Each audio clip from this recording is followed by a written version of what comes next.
ടീച്ചറെ ഇരിക്ക.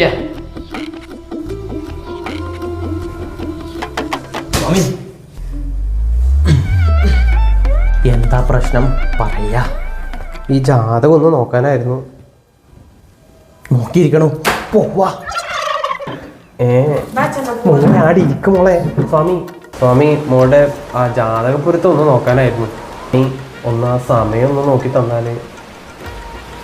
കുട്ടിയുടെ പേരും നാളും ജനിച്ച സമയം കൊണ്ട് പറയാം. പേര് മകം, നക്ഷത്രം ദമയന്തി, സമയം ഒരു 1:30 തോന്നുന്നു. അങ്ങനൊരു നക്ഷത്രം ഇതുവരെ ഇല്ലല്ലോ. പേര് ദമയന്തി, നക്ഷത്രം മകം. കണ്ണടച്ച് ദൈവങ്ങളെ മനസ്സിൽ ധ്യാനിച്ച് പ്രാർത്ഥിച്ചോ.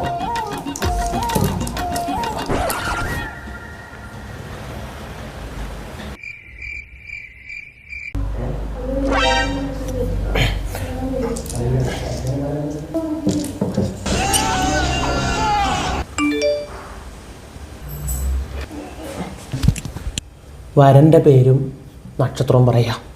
വരൻ്റെ പേര് രതീഷ്, നക്ഷത്രം പൂരം. മകം പിറന്ന മകയും പൂരം പിറന്ന പുരുഷനും ചേരൂല. ഒഴിവാക്കിക്കോ, ഒരു മരണം ഉറപ്പ്. എന്തെങ്കിലും പ്രതിവിധി? കുട്ടിയെയും കുട്ടിയുടെ ജാതകം ഒന്ന് കൂട്ടിയിരുത്തി ഒന്ന് നോക്കണം. അച്ഛനും ചിങ്കിടി ഒന്ന് പുറത്ത് നിൽക്കാം. സ്വാമി മോളെ, എന്നാ അച്ഛൻ പുറത്തുണ്ട്.